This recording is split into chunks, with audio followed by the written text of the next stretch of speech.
camera might be dead. Oh, yeah. He knows. Uh-oh. We melted it. Yeah, we're gonna have to put that in a separate enclosure to keep it cool, as it'll help with some of the mods we're doing, but we should just put it in an enclosure. Did we bleed hot gas through the window, or was it just radiative? Oh no, there's cracks around the outside of the deflector, and it's just going back there and recirculating, getting hot. I mean, when the engine's in idle, it's uncomfortable to be back there. Nice. That'll do it. Yeah, makes sense. Cool. Well, welcome to the Hermeus podcast. Oh, yeah. I'm Back at it again. I'm very excited. Hey, this is my third one. Man, Yo, I'm so jealous. Yeah.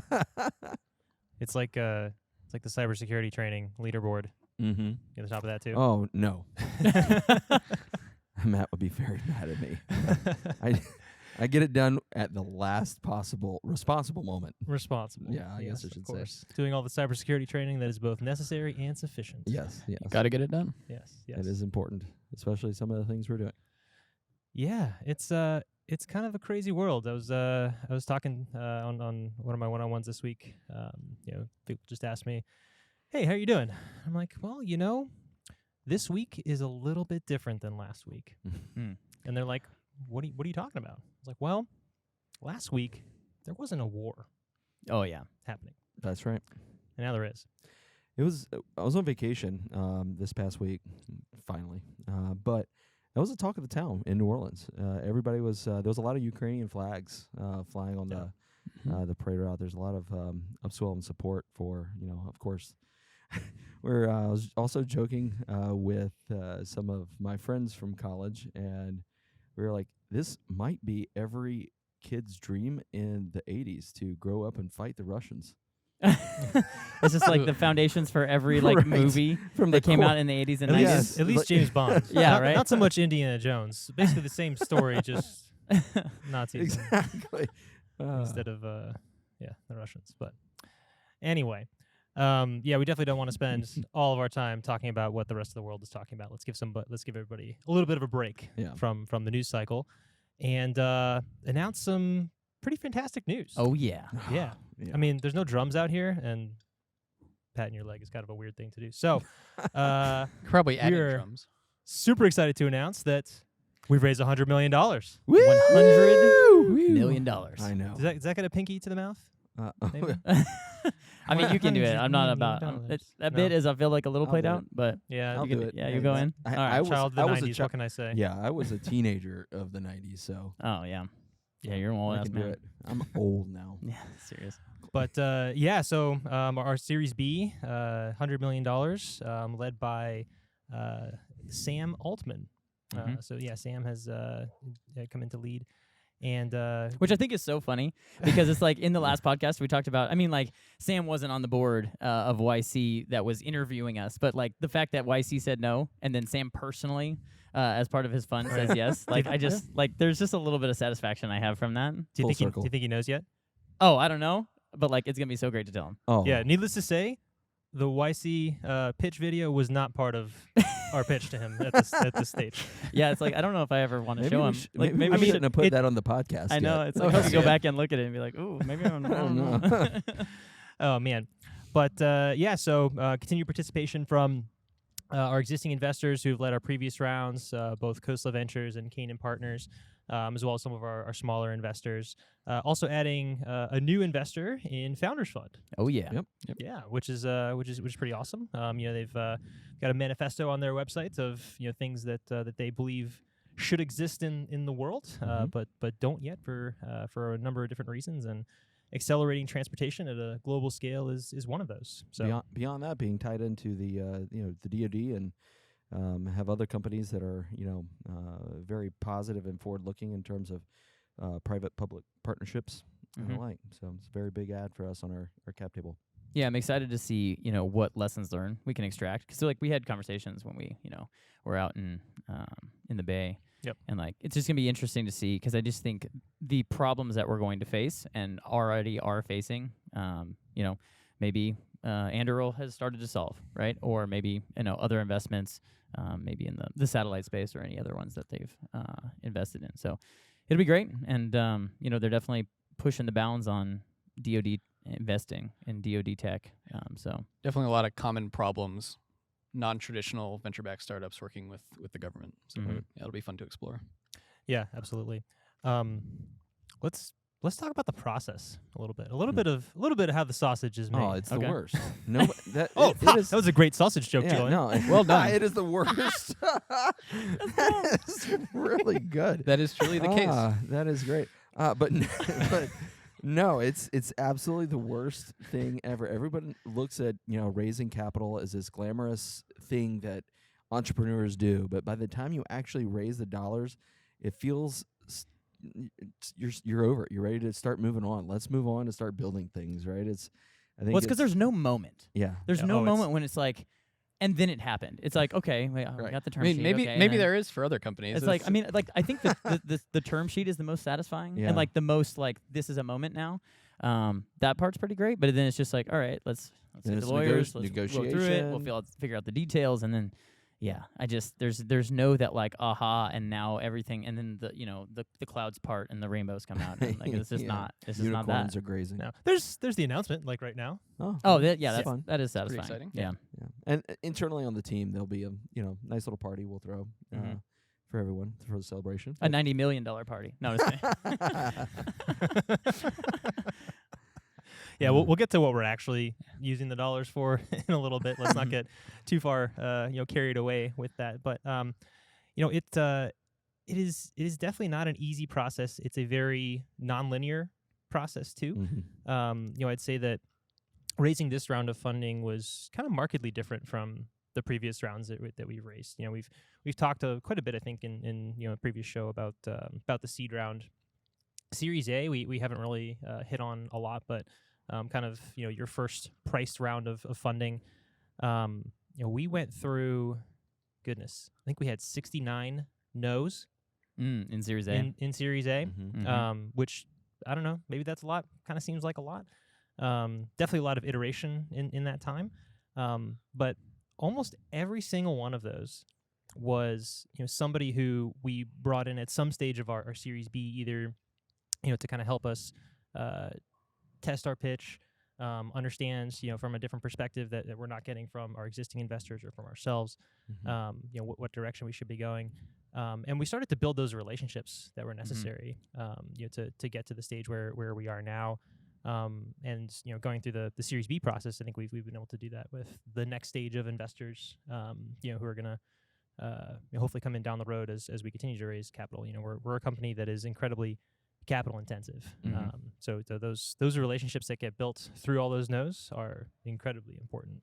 Well, it's not only a capital intensive company. There's a lot of moving parts to the business plan, right? And that it's not like, hey, I'm going to build a widget and people like widgets. And you can't really pattern match it to a lot of stuff that's out there. Correct. So there's a one. lot of moving parts to the DoD market, the commercial market, how we're going to build the company that builds the products. There's a lot of things that go on there that and just the DoD market alone, right? That will cause a lot of venture capitalists to just shy away because it's a very finicky market, really. In many ways, it's tough to get them to buy in and show traction. So Yeah, I do think we're seeing quite a bit of a change in how Mhm. Silicon Valley is starting to work with the Department of Defense. I mean, if you Absolutely. go back to the origins of Silicon Valley and venture investing, it was really born out of a collaboration with the Department of Defense, between transistors and eventually the semiconductor industry and everything else. And now we're returning to a time on the defense side where there's a lot of modernization that needs to happen. There has been kind of investment in legacy systems that have been around for a long time, and that's kind of hampered the ability of the department to invest in the next stages of technology, and not so much from like a pure research and development standpoint. I think that actually happens quite a bit, but really moving those things that are in the lab into the field as real capabilities. That's where that I think the DoD has struggled over the past couple decades in really seeing an ROI on all those dollars that are spent on R&D. And now if you bring the kind of mindset and culture that comes from Silicon Valley, that is very mission focused, more so schedule oriented. A sense of urgency comes to what you're developing, and kind of customer leanness, focused. like Yeah. hunger, leanness, that sort of thing. Yep. Yeah. And at the end of the day, always focused on keeping the iteration rate high and very tight with your customer, which in kind of a more traditional DoD approach is not necessarily the case.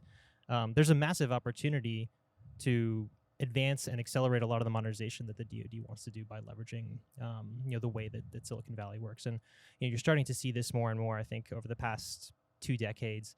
SpaceX and Palantir are probably the only two companies who have been successful in working with the government at scale. And I think you're really starting to see changes there where venture-backed startup companies are making it to that across that valley of death on the DoD side to a program of record. And Endural being one. I think Skydio now just recently got a pretty big program, and a number of others on the software side. Rebellion. So I think there's a big shift too in.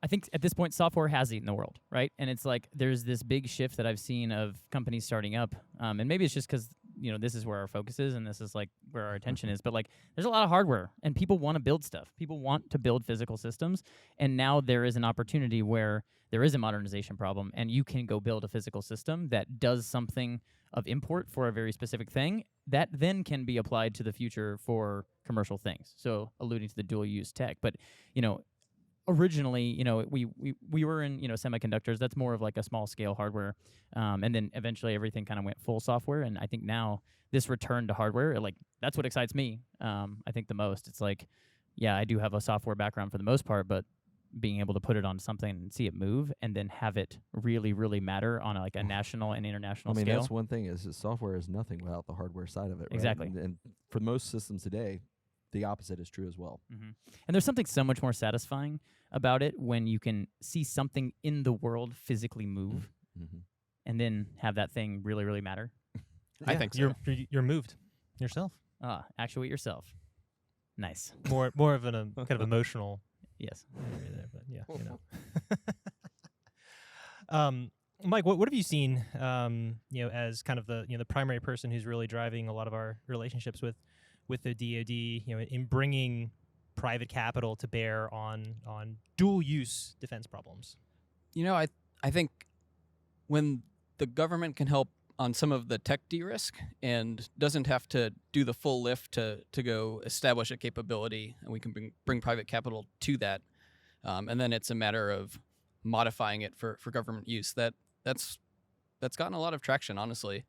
And yeah, it kind of depends who you're talking to, but I think the government is starting to realize that a lot of the innovation is happening outside of the government, and that if there's not a good way to move towards crossing that valley and moving to large recurring revenue, that the investment going into developing some of these technologies with an aim towards government use cases is going to move elsewhere. You saw General C.Q. Brown, CSAF, talking at the Reagan National Defense Forum and acknowledging this. And I think at the top, you're starting to see more of that kind of permeate.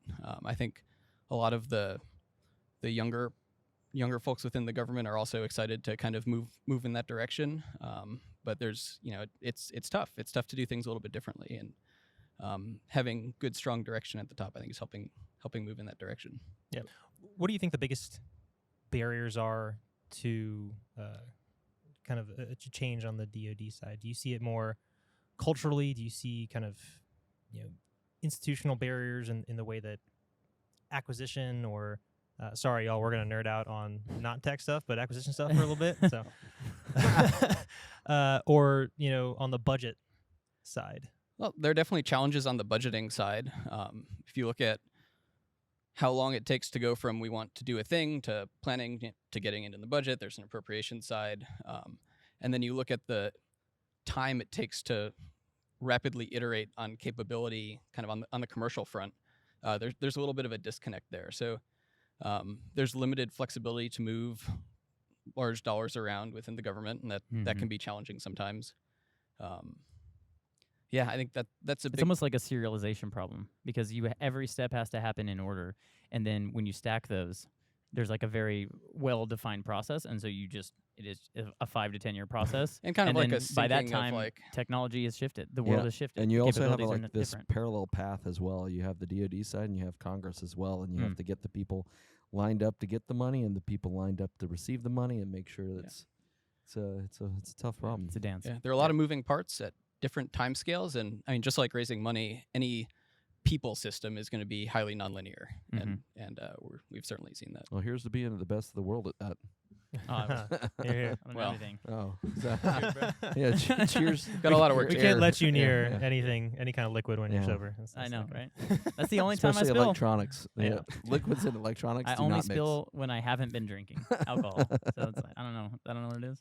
Yeah. So I wanted to bring it back to the round, and I want to put something out there a little bit and see how you guys react to it. But so at this stage, we will have raised essentially as much as Elon started with at SpaceX. On the order of $120-ish million. And I feel like we're now at a stage and where like the level of responsibility on our shoulders, like we thought it was big when we started, and that's kind of a reason why we started this, because we knew that not only the near-term defense applications, but the long-term commercial applications of what we were doing were incredibly important. Right.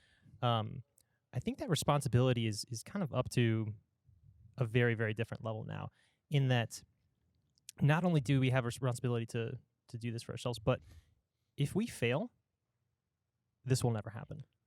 Like, Oh. imagine If we fail, it's bad for the United States. exactly, Or you it happens elsewhere, and that's generally less good. if And we it also shifts people's perception of what can be done. exactly Right? It's like, oh well, don't be another Hermeus. Right. Well, I mean, every single pitch that we've ever done, without fail, one of the first questions is always, "What about Concorde?" Right. Because it failed. Right.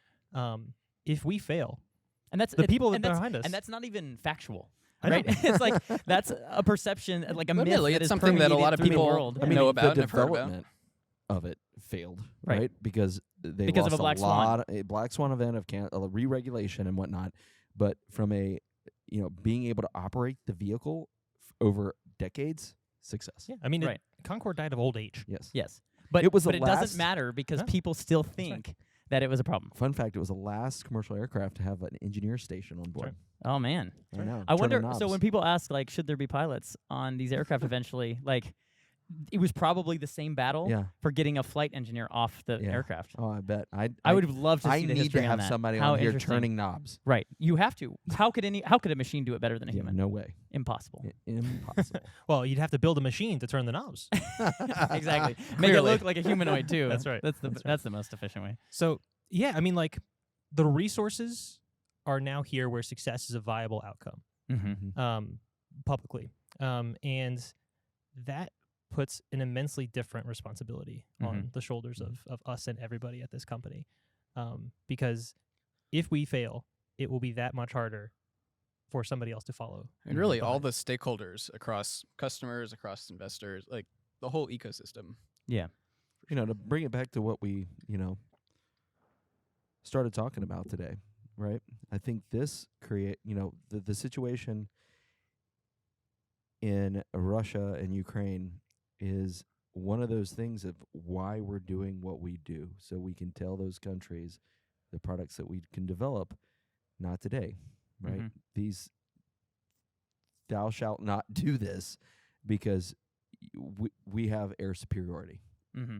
And it's an incredibly important thing to keep, us the free world, and continue to spread democracy and protect democracies, just by the fear of having, another country with better air superiority. And in terms of like incentives, where it's like if we fail, it hinders others from doing things.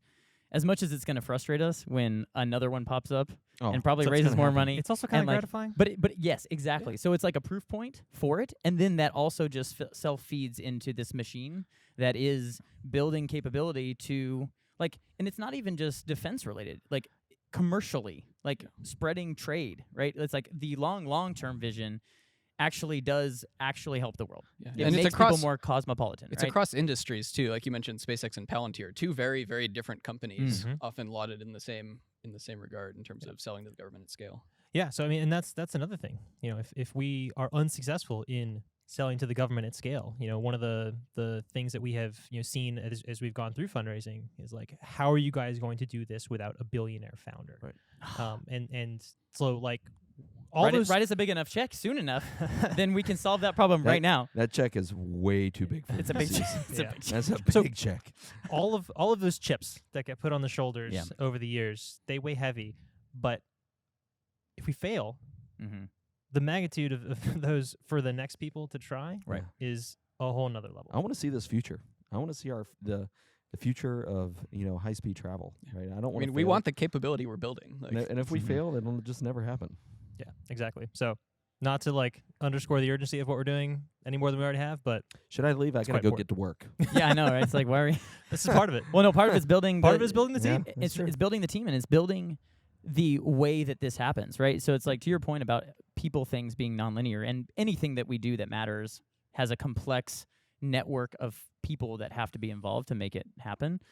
So getting the story out, starting to shift people's perceptions of what is possible is the whole point of this thing, Exactly. right? Not only for what we can go build, but like how you can do business Yep. in a modern way. Yeah, I mean, some of the words that came out of General C.Q. Brown's panel on the Silicon Valley side was like, hey guys, there's a clock here.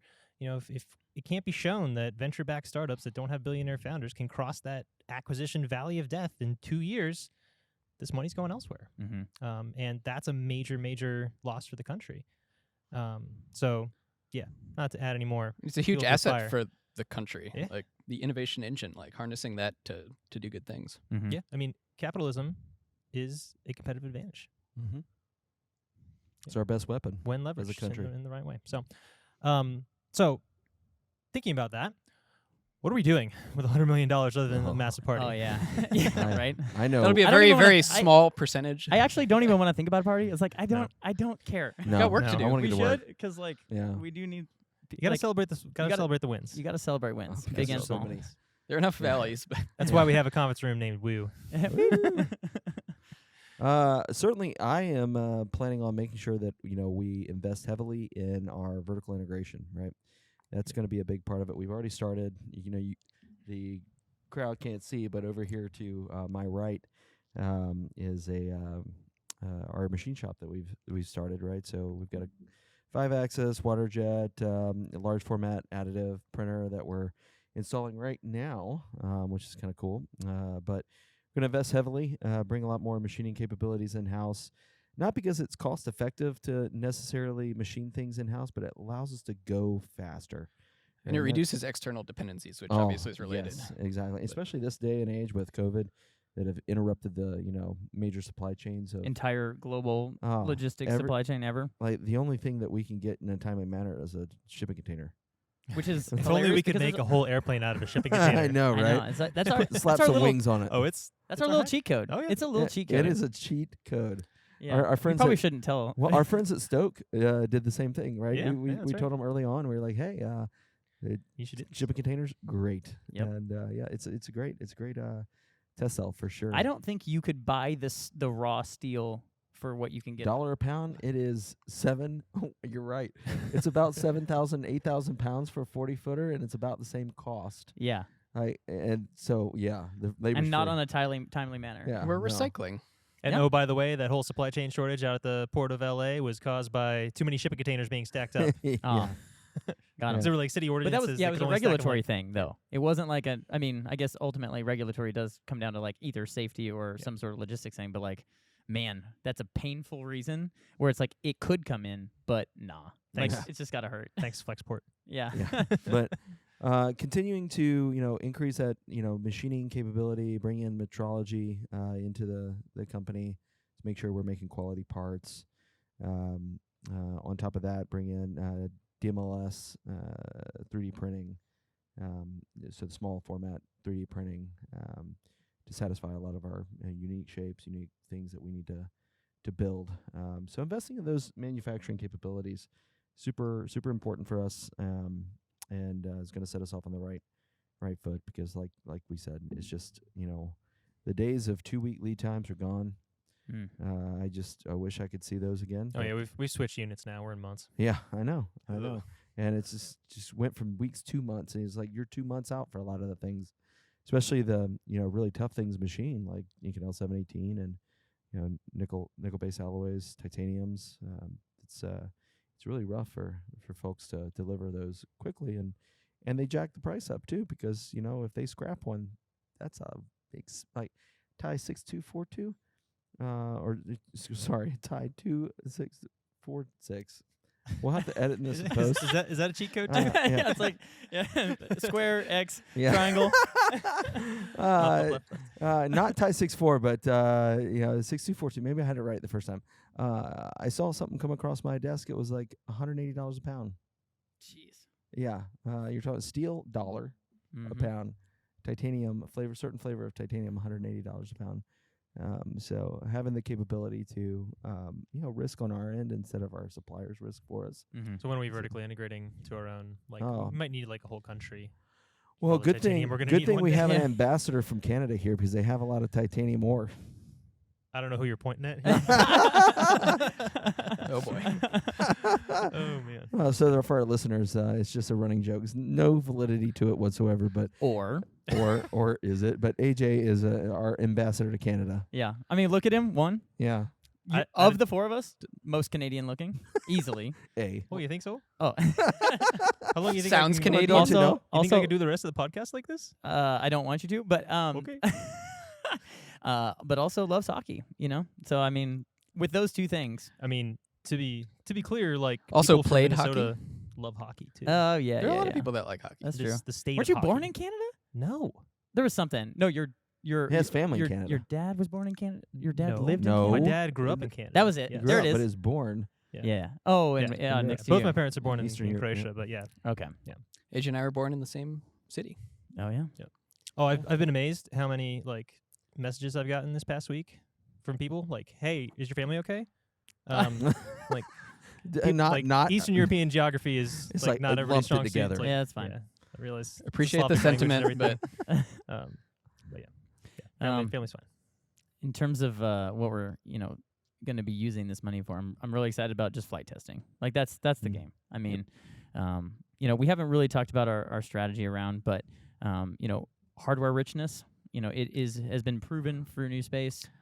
that with a risk-forward posture and Exactly. modern modeling sim.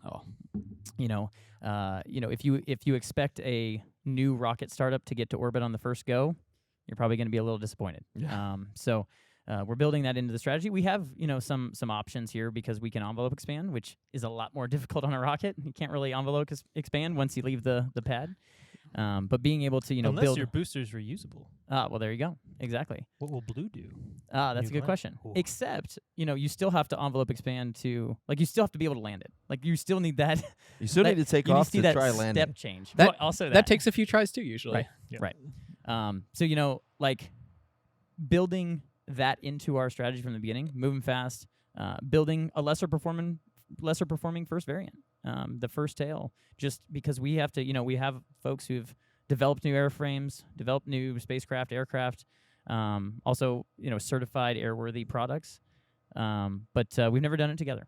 And, there's something to be said about, exercising the machine that we've seen time and time again, both before being at Hermeus, but even here. Any time where we can have, more iterations of the team working, exercising the systems, exercising the processes together, it's always, even though it might seem like it's slower toward the end goal because you're building multiple of a thing, it's always been better for us. That's the whole reason we built this guy behind us, right? Oh, right. For those of you, we get so much hate for it, too. For those of you not watching on the YouTube, I'm pointing to our Quarterhorse prototype that's behind us here.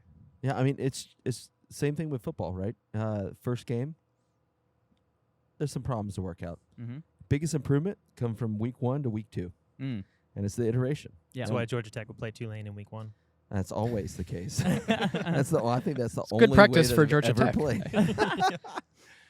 No, but I mean, we get a lot of hate for the prototype behind us, but it's there's all the caveats that I just don't even bother to say on Twitter because it's if you're explaining, you're losing. So I just it's fine.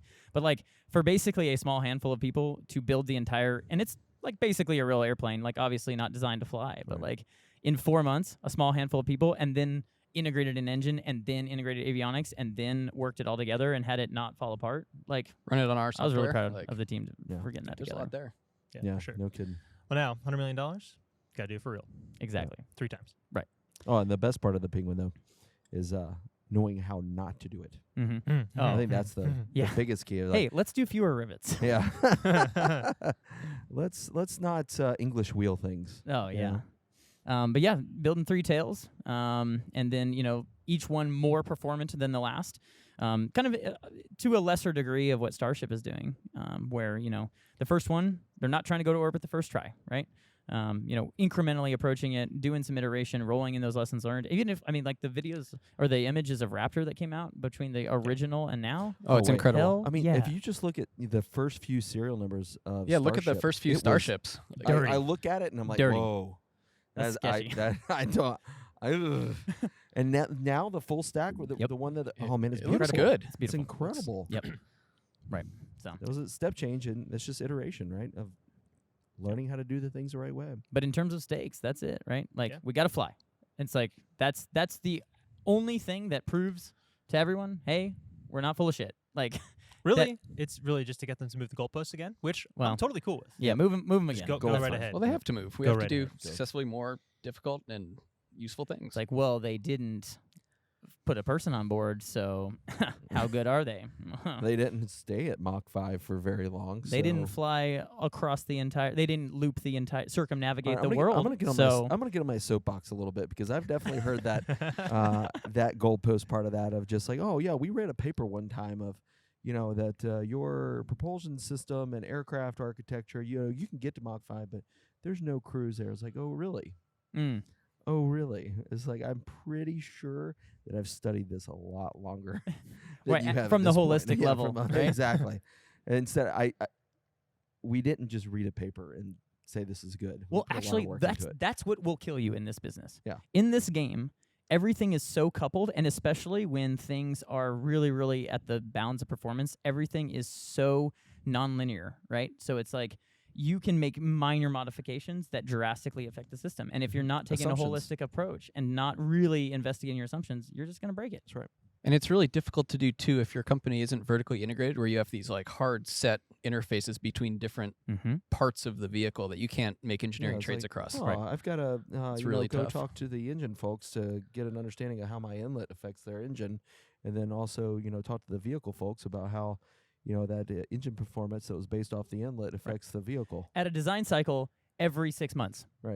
And then this paper is just written by somebody somewhere that has 3 months to look at it. Not to mention you're flowing millions of dollars across all those interfaces constantly just to keep other companies interested in what you're doing. Yeah. Man, brutal. Yeah, that's why Gross. you gotta do it all. Yeah. You gotta do it all. And like there are design decisions that we made around Quarterhorse and Darkhorse and the other elements of our roadmap that are not technically driven; they're business driven Mhm. to kind of Well, that's the set up the coupled supply nature. chain. 100%. Yeah, exactly. Yeah, you have to, and it goes beyond just the product itself.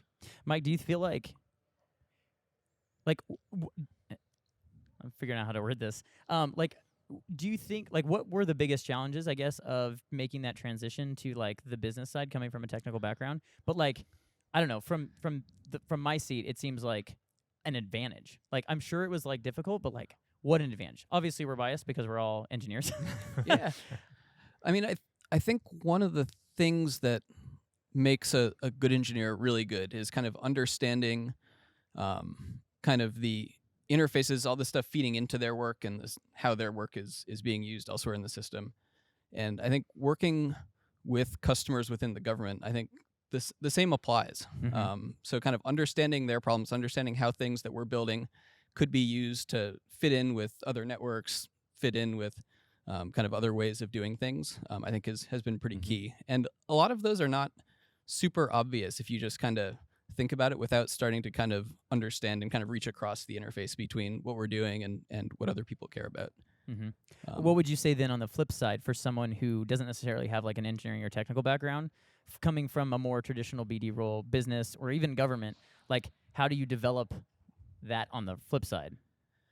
I mean, I guess that's a tough one, having come from the technical Yeah, world. I mean, you have you have experience doing one, but That being said, I think in general, I mean, even outside of engineering or government business development or what have you, like people like to talk about what they're doing. So just go talk to people, Right. which I guess is, there's some barriers there if everyone's remote, and I think that's one of the big advantages of having people like in a room, Yeah. collectively doing a thing. mm-hmm.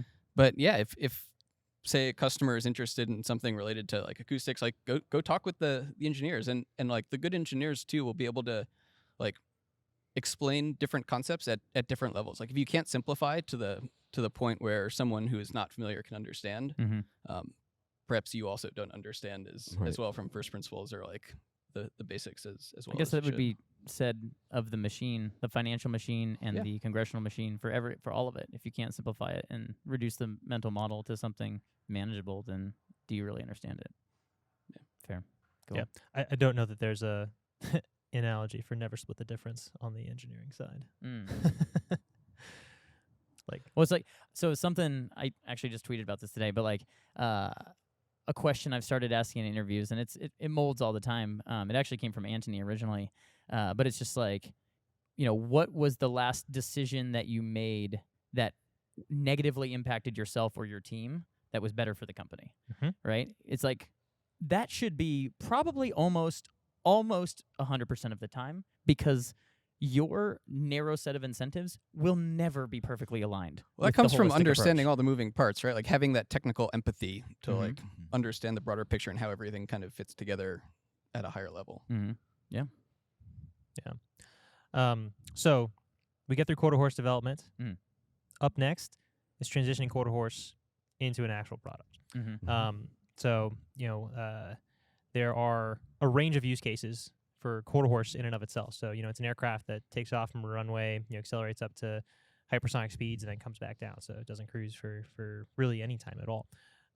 But even the ability to access those kinds of flight conditions provides a set of environments that are incredibly difficult to recreate on the ground. Mm-hmm. So that opens up a range of different flight test applications for everything from kind of initial basic and fundamental research all the way over to applied research and raising the technology readiness level of things that are going to go into future programs, but doing so at a significantly lower price point. Like today, to get just your data from Mach 5, $5 million, $10 million. Yep. Just your data. I mean, that's basically the price of a space launch. Mm-hmm. And you're not getting anything else back. Nope. And you're not flying it again without paying the same stuff again. Right. And your time on condition, very minimal. Few seconds. Rockets. Yeah. Just blow right through it. Yep. All right. Hope you got it. Hope your RF didn't cut out. I hope the rocket Oops. went on the right trajectory. Yeah. Yeah. Every single one is bespoke. It's a different rocket stack. I Mhm. mean, you can talk to anybody who's tried doing hypersonic flight testing. It's not exactly repeatable. Yeah. But if you can bring reusability to that game, even if you're backing off on the max Mach number that you can get to or the amount of time that you can get, you're increasing the frequency of iteration, and you can recreate the same data multiple times. Now you can build a basis for uncertainty Mm-hmm. that you can drive through everything. So I think Quarterhorse will come to really change the game. And that's kind of the fundamental argument for reusability all over the place. That's right. Like, Elon always says, how much would a 747 cost if every time you flew across the country, you threw it away? How much would a ticket be? It's Mhm. going to be very, very expensive. Yeah. I really do want to hit on the repeatability again too, just because aircraft-like operations enables test cards, Exactly. right? Yep. When in the rocket world do you ever get a test card? Never, except on ground testing with the engine, and that's basically it. Or you can run a little bit of envelope expansion with like a tank or something, but There really is no such thing as flight testing in the rocket world. You're just flying. you just try. It's Send a it. demo launch. Yeah, you know exactly. So yeah, it's although that approach to how you fly the first time, if you can meld that with the ability to envelope expands, now you're in, I think, a really different world. And that's, I think, something that we'll have as an advantage because we come from the rocket world, because we approach this with the level of risk that you're willing to take with a launch vehicle. Mm-hmm. The first, second, third time you fly it, normally people don't take that amount of risk with airplanes. Mm-hmm. So if you can marry Can those, only be done because no people are on board. Correct. Yep.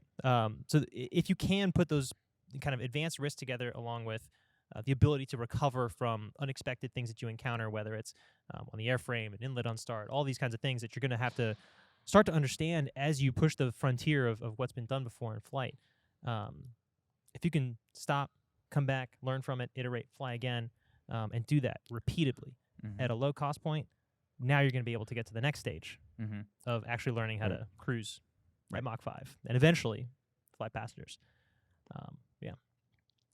So one of the next things that we'll also hopefully be doing within the scope of this round is getting started on the engine for Darkhorse. Yes. Oh, I'm excited yeah. about that. Oh yeah, that's gonna be a big engine. It's a big engine. Yep. Yeah, that's going to be a bigger facility than a bunch of containers put together for. How many containers, Glenn? Oh, Yeah, how many There containers is do a we- number. we could use containers, but we're going to have to pour concrete in between. And Oh, yeah. that'll Whatever it is, though, like at least the walls have to have the like motif, like the Oh, shipping yeah, container we motif. can figure something Yeah, out. Ooh, that's easy. could we cast the concrete in the Ooh, the shape- corrugated. the Oh, corrugation shape? corrugated Keep the concrete. styling going? That might be interesting for attenuation too. I've also seen some 3D printed concrete True. that we could. That'd be kind of Oh, yeah. cool to have a 3D printed test cell. That's a good buzzword. Yeah. Oh, we 3D printed our our engine test our facility. hypersonic test facility. So for those of you who are aware or unaware of what Darkhorse is, if you poked around our website, you may see a little teaser to it out there in quote-unquote stealth mode, which I'm still a little salty about because it's not a stealth airplane. We just had this fight about this, like, not a fight, but like, dude, no, like every SaaS company isn't a stealth SaaS Yeah, but there company. isn't, like, a it's just a nor- word that people use But to there indicate. isn't a SaaS company that operates normally in stealth. This is my life. The details. Yes, the details, they matter. They Maybe matter. there's a company in don't. stealth mode building a stealth aircraft. We mean, wouldn't we- know. It will have stealth-like things, like low observable things on it. Perhaps. Perhaps. Well, it's certainly by, going to go by fast. nature, the nozzle will be. Oh, true. Yeah. That is, well, There'll be aspects. Yeah. thanks, physics. But we're not talking too much about what that's going to do yet. Yeah. But really, it is to take on the long duration aspects of high speed flight. And when we're talking about long durations for something that flies Mach 5, Long distances is probably a better long way. distance- yeah, probably a it's better way to put exactly it. That's true. Yeah, so you know, Being able to hold steady state temperatures, for keep a cabin bay Yeah. safe and cool. Don't for worry, we're not tens of talking about minutes. 14 hours. right. Oh yeah. Yeah, no, like tens of minutes for a mission. Right. Right. Yep, exactly. So, plenty more to come on Darkhorse down the road. Mhm. But that's kind of the next stage in our roadmap. Really buys down all of the remaining technical risks to being able to move things from one place on the Earth to another very fast and repeatably. And maintaining that fleet. Yep. So I think Yeah. that's the thing I'm most excited about is Yeah. really starting to understand The MRO side of things. the MRO. It's gonna be a big amount of effort, a big amount of tears, Right. probably Well, too. I mean, that's the question we get all the time of like, oh, this is a great commercial plan or whatnot, but how do you make an airframe last 20 years? mm-hmm. Right. And the answer is we don't know yet. You got to We're- fly a lot. Well, you got I to mean, fly a lot. To you need the understand data. It. You gotta And have the it's data. a completely different airframe. This is And that probably Complete- shouldn't be a requirement for the first one. Right. a hybrid airframe of titanium and nickel-based alloys really hasn't flown. Right. You know, I Yep. mean, even the SR-71, which was titanium, but also some, reinforced plastics as Mhm, well on the mhm. leeward side because it was cool enough there. Pure metallic airframe like this that's exposed those types of temperature gradients. So you had hasn't flown. X-15. We're gonna Kind of a well, I different mean, beast. but it also had cryogens and it, It's a the different really high beast Mach for numbers. sure. They sprayed pink foam on it. Yep. Right. So, it's just I mean, on the regulatory side, like the only way we can go to the FAA and say, "Hey, someday start thinking about this," because someday we want to do it, and so they can start thinking about the regulations. The Mhm. only way we can have that conversation and like not be laughed out of the room is with the data. oh, and that's the you beautiful need thing. the receipts. You got to Yeah. have the fucking And receipt. that's the beautiful thing about what we're doing with Darkhorse and the engine Mm. is that engine, which on Darkhorse probably a single engine vehicle, but it'll be that transports, a multi-engine configuration there, and we'll have those receipts for flying that engine. That's right. Yeah, I mean, that engine will that's have a literally lot the of flight first time. question. Every airline that I've ever spoken to about this, the first question is like, "What is your power plant?" Yeah. Mhm. And I mean, it's a question that I think has existed for really every new aircraft and new aircraft startup, from Icon to Arion to Boom. There's always been this question of like, "What's your engine?" Now, most companies don't try to build their own engines, Right. And we're not most And companies. well, here. and also But- for certain ones, that actually makes sense, Mhm. right? If you are developing clean sheet turbo machinery or trying to, access a condition that, the turbo machinery has to be heavily modified to where it's basically new turbo machinery, that's a hard thing, right? Yeah. That is something that we are decidedly not biting off yet. Yep, that's right. By design. We also don't have that in our critical path. Right. Places where you can find off-the-shelf things. So this is the whole, when does vertical integration not make sense? At least for us right now, it ends up being if you can go get something that exists on the shelf today that requires little to no modifications. But if you're developing something, who is going to know the requirements and can handle the changing requirements and the fluidity of those requirements better than yourself? Mm-hmm. And be able to trade with other stuff in the system. Exactly. So, by the end of this round, we'll have Quarterhorse developed. It's going to be flying missions for customers, bringing in revenue to the company, allowing us to demonstrate that we can sell to both commercial and government customers at scale. Check that box, if you will, and get us well down the path to getting Darkhorse put together and in the air and in the middle-ish part of the decade. Right. And that is kind of the roadmap that we've almost always had. Right. We kind of, when we started the company, we kind of put 10-ish years out there to get to a passenger transport aircraft. And now the resources are there to execute on that path. The first step, yeah. Yeah. So it'll be great when our transport aircraft isn't called the transport. Oh, Anymore. well, actually, Oh, what? Oh, just so happens like, that we it planned might this. not be. Oh, yeah, because we argue about. Oh. Actually, this one was like The easiest. minimal arguing. Oh, it was the best. Actually, no. Darkhorse was the easiest. that one, yeah, that's because that true. one is good. That That's one's true. really good. Yeah. Quarterhorse was very difficult. Quarterhorse was hard. Hermeus took a while too. Yeah. Chimera wasn't bad. Chimera wasn't bad. That was actually one of our employees. Yeah, Jordan. Yep. That was Jordan. that's great. and That's a there's some strong good move. backing there. Like he breathes fire. It's, Yeah, made sense. yeah. A reporter for I think Aerospace America. Is that where Cat is Yeah, from? yeah. AAA. Oh, okay.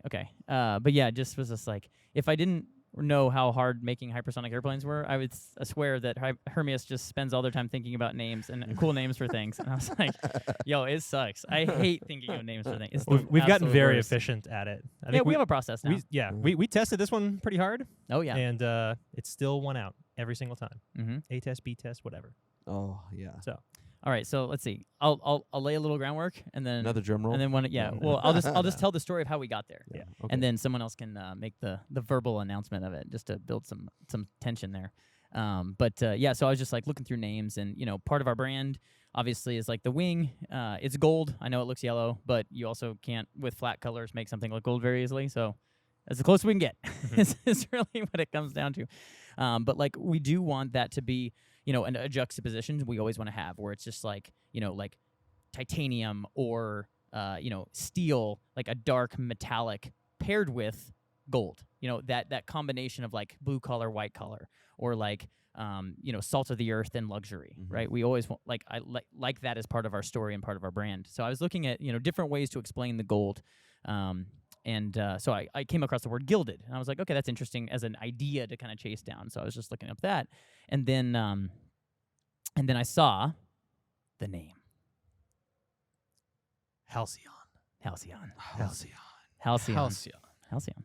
And what caught my eye is because there's a neighborhood north of Atlanta called the Halcyon, and it's like an outdoor food market, like family friendly, also great bars, like Has it's a fun some time. Yeah, and Built out of and titanium.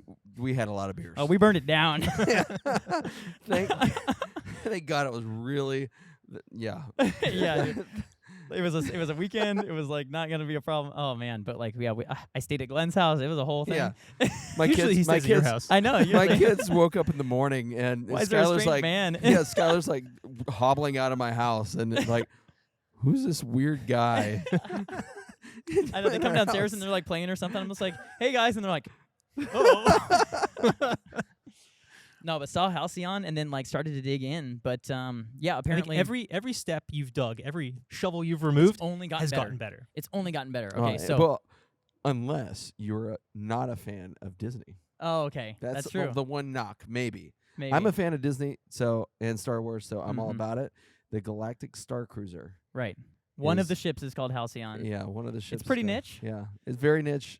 Yeah. But I'm gonna put it out there. That is the one thing. But I also think it's cool because of it. It's pretty cool. Yeah, my kids big Disney fans, and me too. Oh yeah. Also, AJ, Oh yeah. Yeah. Yeah. Star Wars. we're outed. Yeah. We're What am I Disney gonna fans. do? Nerds. Adult Disney fans. Oh, that's the worst. I know. Do you guys wear the ears when you just walk around too? No, I don't have ears. I need some, don't I? When Jack's- you went to Disney, you didn't buy ears? No. Oh, then you're fine. Jack's You're- got a little hat. It's like too small for me, but I wear it sometimes. that Oh my. that makes sense. Let's see. Okay, so then so we go in. Started with Gilded, the Halcyon, the neighborhood in Atlanta, which is great because it's like we love it here, and like I want to shout it from the rooftops how great it is. And then the next step was just like the actual definition is just basically like a bygone idyllic era, right? And it's like I think to some extent that's what we want to invoke as like bringing that back, right? A gilded age, if you will, A- for those of you who played Civ. What's you guys, Civ? You don't know. I don't Sorry. even know. No, that's okay. No idea. A gilded age. I mean, like that's exactly it, right? A gilded age. And you both have said this, but like, feeling like were born in the wrong time, but like like in terms of aerospace, in terms of Right. what had happened, the 50s and 60s being the kind of like golden age. So like bringing that back, Yep. like evoking that idea where it's like maybe the platinum age or something like that. And then it is a water nesting bird. Likes to cross oceans. Likes to cross oceans, which is great, just because Right. that is exactly what it's gonna do. what the Halcyon will do. So, That's right. But it gets better. oh, and it Oh. only gets better. It's so great. There's another show. Actually, more. I don't have my phone on me. I wish I could just read the quote, but Oh. like, do you have it? I'll find it. Yeah. Okay. Yeah, go for it.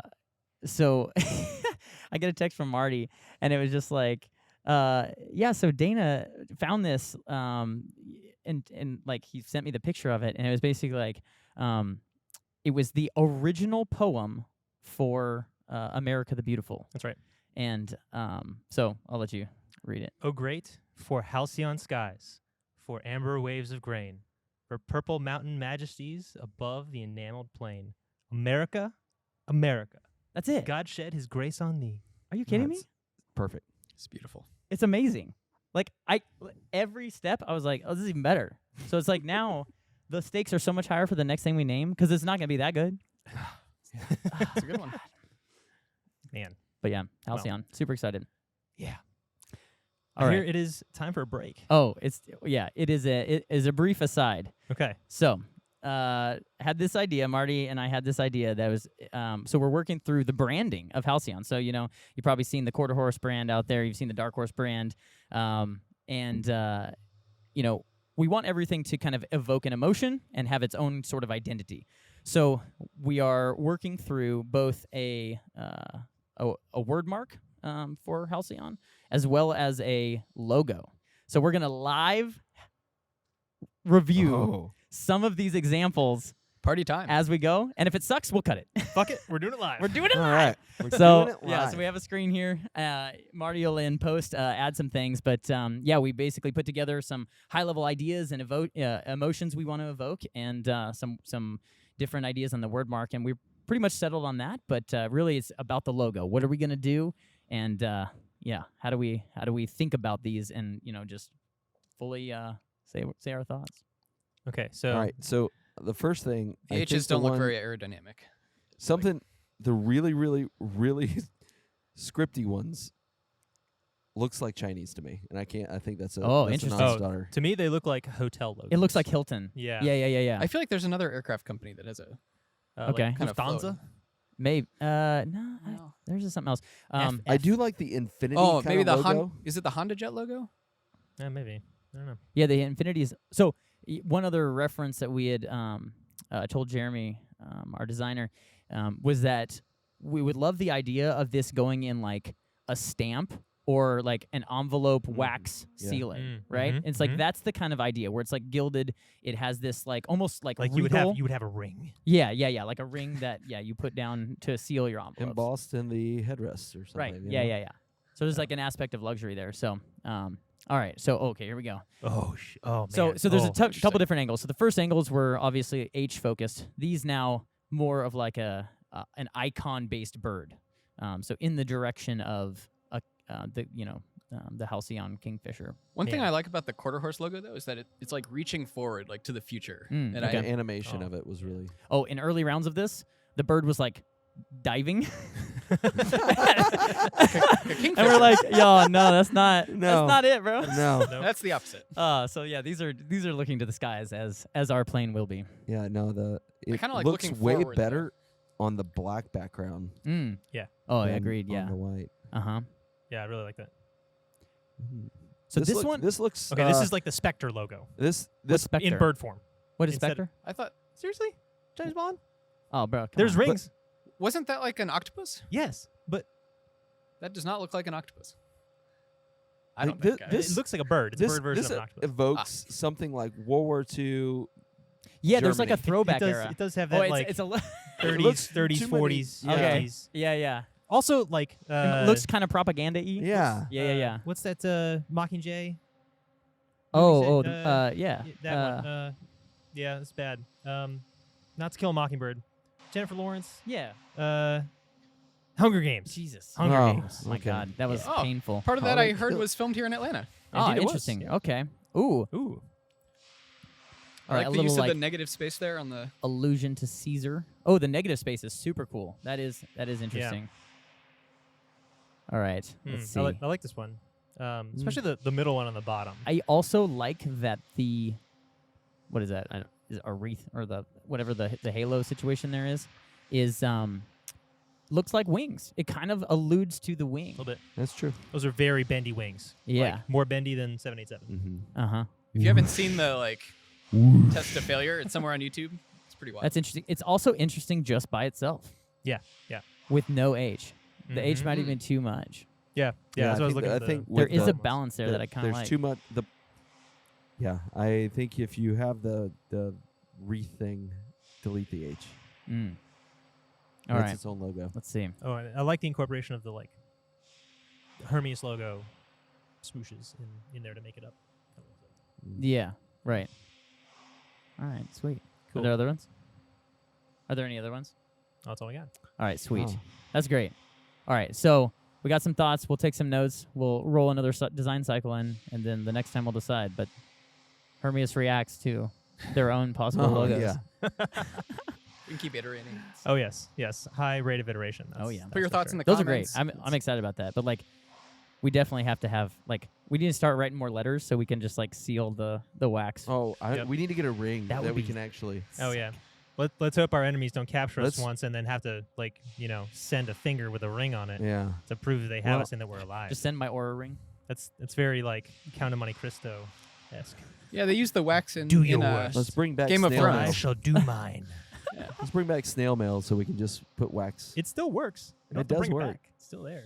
I mean, you know. can, you can mail But a coconut. It's getting expensive. 52 cents. I know. I Oh, mean, goodness. I'm not even going to tell you what I remember it being. Oh yeah, that's a good test of age. Yeah. Interesting. Nice. So we've got a team of about 50 people now, a little bit more since the year's begun. How are we going to scale that team to actually accomplish everything that we've laid out here? Bro. Scaling That's is a hard. great question. Well, because there's different aspects to it, right? There's how do we increase the interest and eyeballs, right? There's like the farthest reaching part where it's just like people have to know about us to want to apply. And even if they don't apply, if we reach out to them, they need to be aware of us enough to not be like, wait, what? Come on, right? They have to know our story, right? You also have to see that story as the place to make your career. Right. If you looked 10 years ago or 15 years ago when you're coming out of school as an aerospace engineer, we'll leave it at that. And even like going back to the 50s, like there was a place that you would go to make your career. In the 50s, it was NASA. Mm. That's where you went. Mm-hmm. You spent 5 years there. You could do anything you wanted. Over the past decade and a half, that place has been SpaceX, Mm-hmm. arguably. Mm-hmm. There are certainly others, but I think SpaceX really stands out among them. Well, I just related to that. Just saw a tweet that was like, there haven't been any generational companies built after like 2014, and like Facebook, Google, in like from nothing to like a very substantial like $100 billion company, Yep. 7 years, and none of that has happened. Like, Oh. where is that one now? And it's like, well, damn well better be us. Shit, let's fucking go. That's why we're here. I don't think we can be successful and that not be the case. They're related. So, you got to convince people Right. that is the future that you're getting yourself into here. You know, you are coming to be one of the first 100 people at SpaceX 15 or 20 years ago. Mm-hmm. Right. That's an opportunity. Then the burden lies with us on Selling it. anchoring that credibility. Yep. That's right. Man, learning per unit time, especially if you're like right out of school. Oh my goodness. Even when you have to be reprogrammed like you PhDs. Fair. Yeah, I can confirm. No, but I think once people are here, they see it. Yeah. Like, our Kool-Aid is real good. But it's just the external folks. So that's the starting point. Yeah. So then step 2 is just, finding the right sort of balance of culture, talent, education, experience, breadth, depth. It's an enormously multifaceted decision to join the team, and it's like someone could have done all the right things, and just because the team they would join, they don't make sense with those personalities, we would say no, which is also crazy. Like, that's crazy. Like, the fact that we care that much about it is sort of an experiment. Oh, very much so. I mean, there's a lot of experiments that we're trying on the way that we build the team. One being not having job descriptions in the way that the company is facing outwardly. They obviously do get written, but really, we're building a team of people, not a set of resumes. And that, Dude, I've never heard you say that. Like, that phrase is beautiful. do it, take it. You We're don't. building a team of people, not a team of resumes. Yeah. Oh, that is sick. That's it. Yeah. Because like when you write job descriptions, it's essentially what Right. you're doing. What Like you're you're asking for. pre-writing Match 'em up. a resume.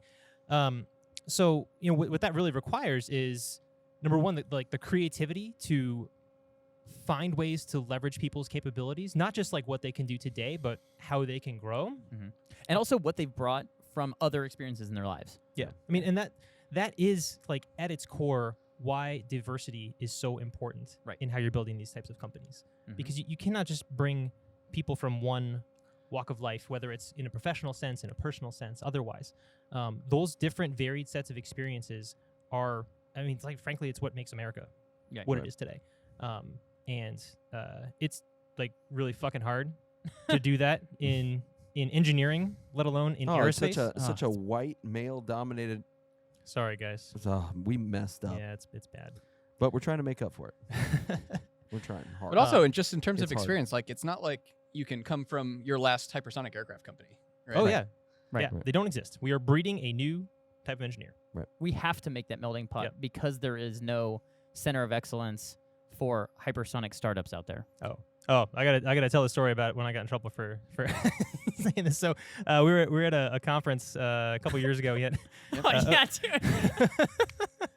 a Before meeting COVID, this is coming out to the world, I guess.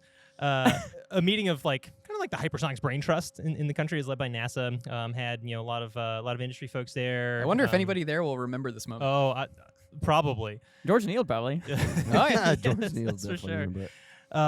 But we were kind of talking about like workforce development in hypersonics, and I think I literally stood up when I said You were this. standing when you were talking. Yeah. He's full soapbox. Oh yeah.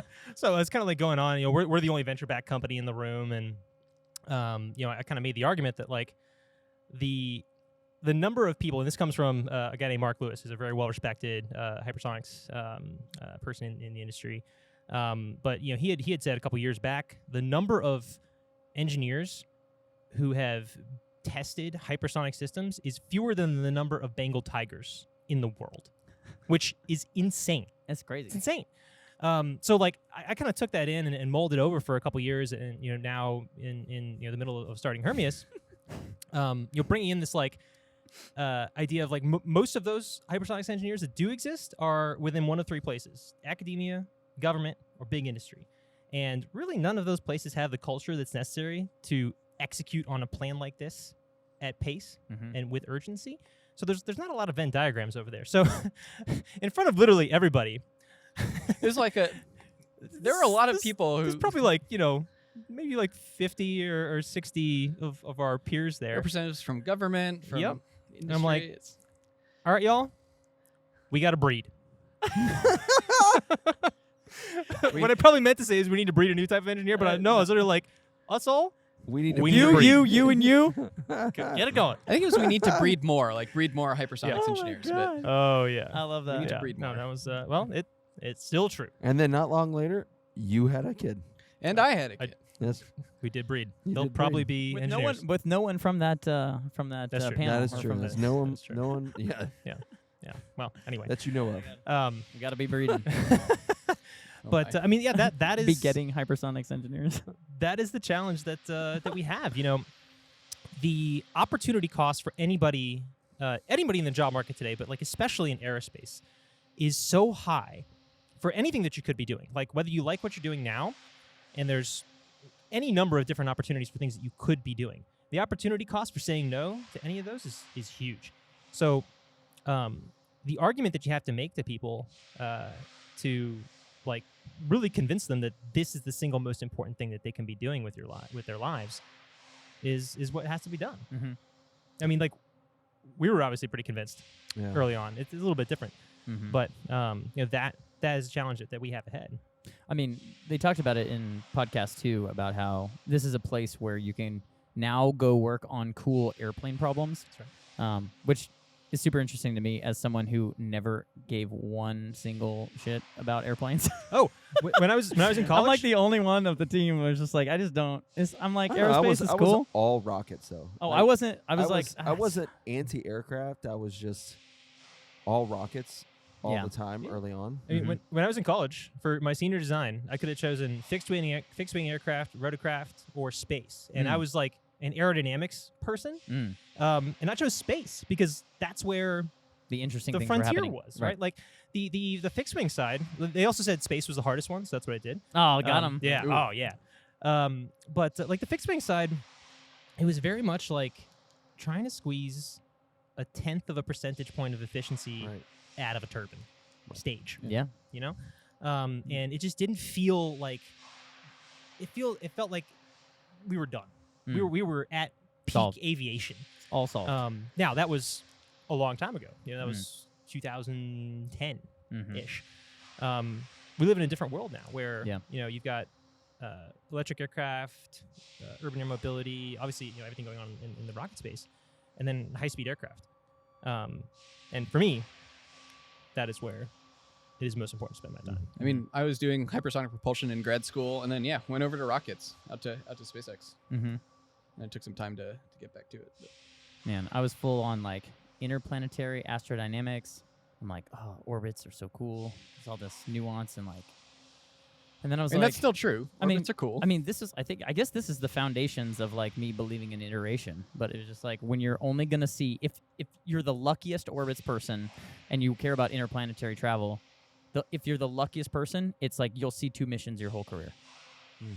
Like if you're trying to go to, I don't know, Jupiter or something, right? And There's it's some just super Well, like extremely gnarly orbital dynamics on Oh, some of the it's- recent NASA missions, though. Oh my goodness. well, Yeah. But from that perspective, me coming from the rockets world, the old saying was, "Hey, you're only going to get a handful of That's fair. engine development programs in your entire life." I am proud to say that we have 2 going on right now, and That's about awesome. to start a third one. That is at amazing. this company. Yeah. That's great. Wow, is. that is a crazy metric. Yeah. Right. Or what it means is I should have just started an interplanetary orbits. Exactly. You probably raise more money faster. It's space because they can pattern You match. pattern match. Ah, Ooh. No, but that is a challenge that we have ahead. But I think a challenge worth going after. yeah. Yeah. And it's not now it's past the point where it's not just the resources. It's like now it's all in our hands. So it's like making sure we're doing our jobs to align incentives, to provide context so that everyone has what they need and is moving in the same direction.